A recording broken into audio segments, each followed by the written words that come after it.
What's up, world? This is your girl P. So, how to understand astrology? Now, as a disclaimer, I'm not here to project my thoughts or opinions on you. I am just sharing my vantage point and the information that I know about astrology. Um, what makes it fun for me is because astrology teaches you about energy, and we all have energy within us. And basically, astrology, the zodiac signs, is the type of energy that we carry and the name of it, like, Gemini, Cancer, Leo, that's just in the actual, like, for instance, Gemini, the twins, that's like the characteristics to show you, to give you a depiction of what the energy looks like. So in order to show a person what something looks like, you have to give them a picture so they can picture the energy in their mind. But those energies is based on the clock, because there's 12 zodiac signs in the chart, in the zodiac chart. And if you look at an actual clock, each zodiac sign energy is in each hour. So I will start with the first hour just to explain it to you, because it's really fun, because it's telling you about yourself, different aspects of yourself.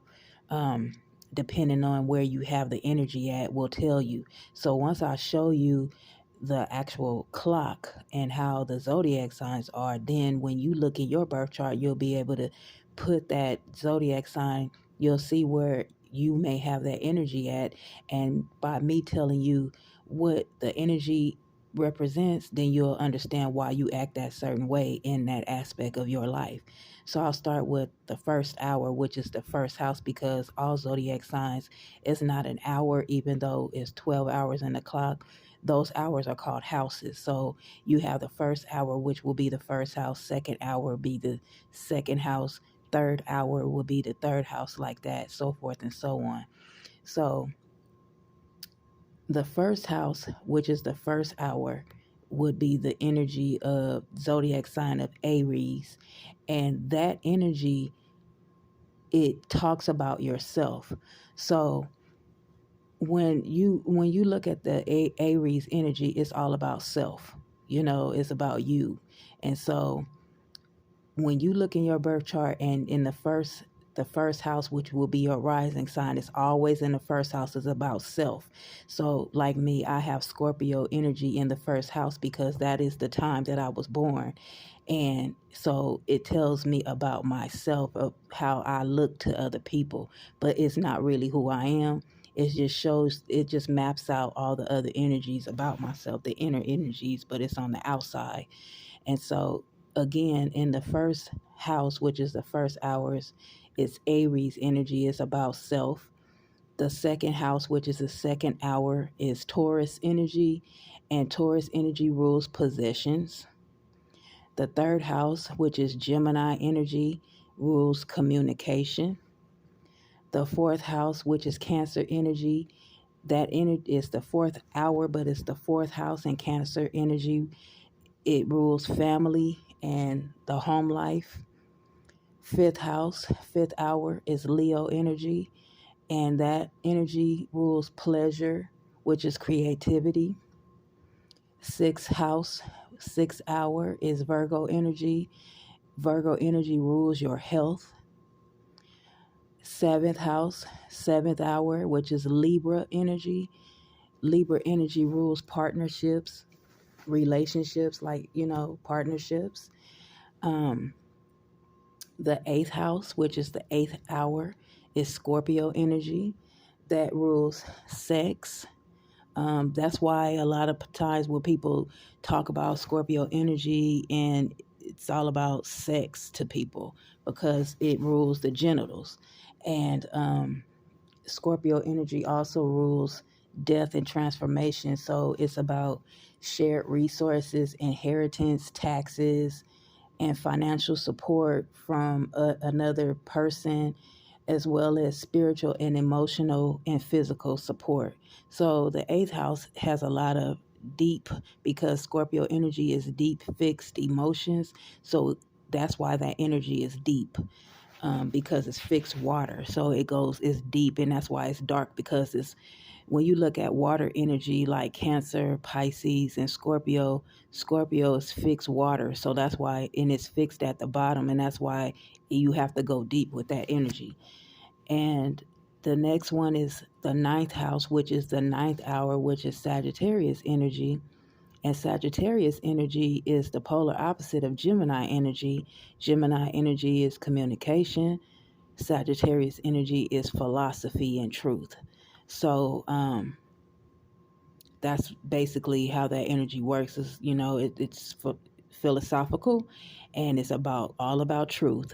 And the 10th house, which is the 10th hour, is Capricorn energy.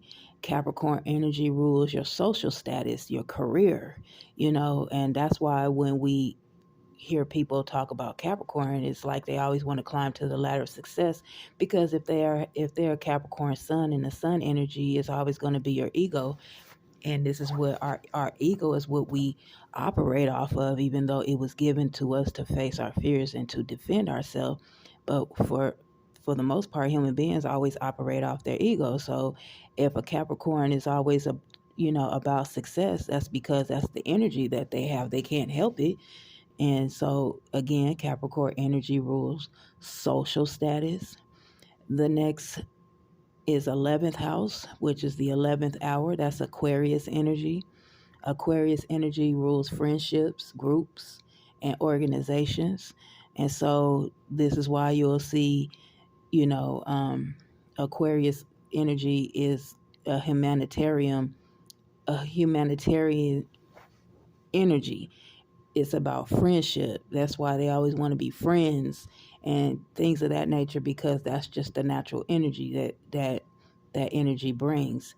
And then the 12th house, which is the 12th hour, is Pisces energy. And Pisces energy rules the subconscious mind. It rules what is unseen, the unseen realm, the sorrows, shadow, things you can't see, invisible enemies, things of that nature, things that you can't see is what Pisces energy rules. So when you look at the clock and you see all of these different energy, it'll start making sense to you, which will make it fun, because well, you know the type of energy you have. Like for instance, let's see,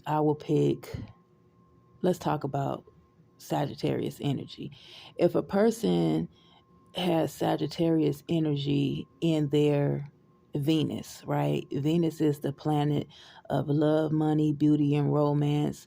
That planet rules Taurus and Libra. And so if a person had Sagittarius, Venus in Sagittarius, then that would be their love language, right? That would be the energy that they would project in their relationship, their love language, and it would be philosophy and truth.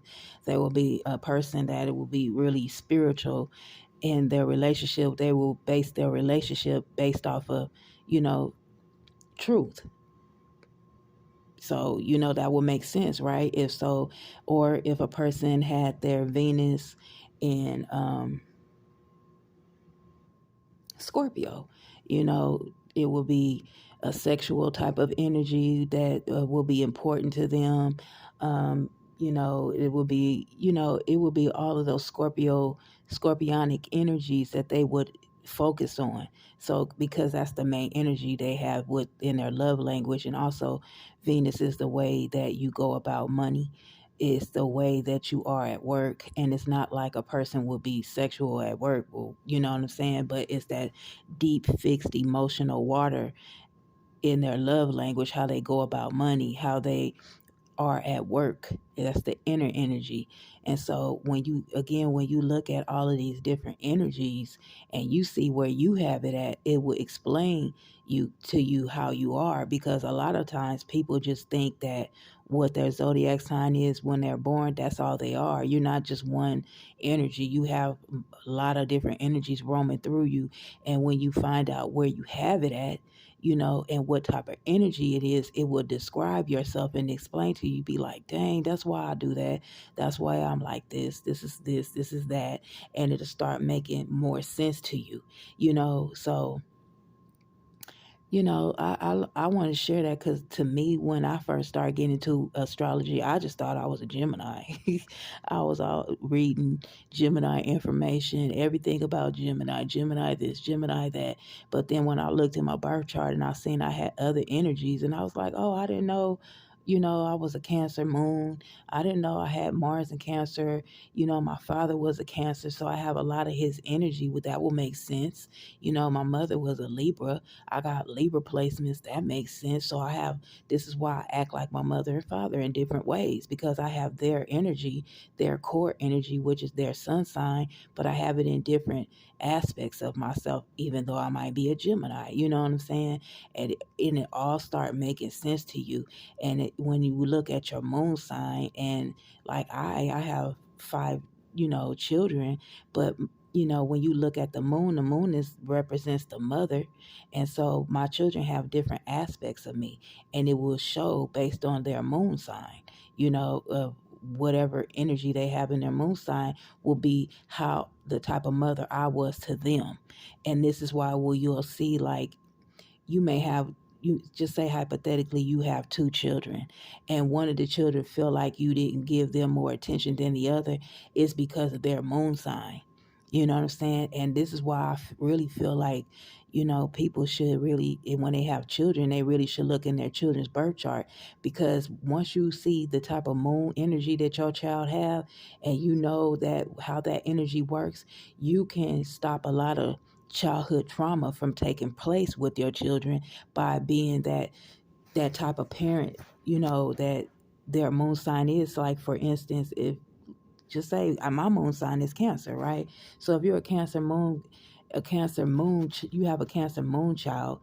That child, if you look at their moon sign and you see that they are sensitive and all of that, that will be the reason why. And if they get mad and then they go into their shell or whatever, you will probably before think that they're being stubborn with their feelings. Or if your child had Taurus moon, you probably think that they're being stubborn with their feelings, because Taurus energy is fixed earth, so it's kind of stubborn energy. It's fixed on how it that when they have, excuse me for stuttering here, but if a child had Taurus moon energy, they'd be stubborn with their feelings. You know what I'm saying? They won't tell you stuff. So you will have to understand that that's why they're stubborn like that with their emotions. They don't want to tell you about it. And you might think another way, but once you see the energy they have, you say, okay, well, if a person is stubborn with their feelings, you have to allow that person time to come out and tell you how they feel on their own, instead of saying, tell me this, tell me that. And that will help you from preventing childhood trauma. And I really feel like the reason why people have us out here feeling scared about astrology is because once you learn about yourself and you learn about this energy, you will find out who you are. It will help you with your children. It'll keep, to me, this is just my opinion, I'm not projecting it on anyone. I really feel like I would have been a better parent had I known, astrology. I really do.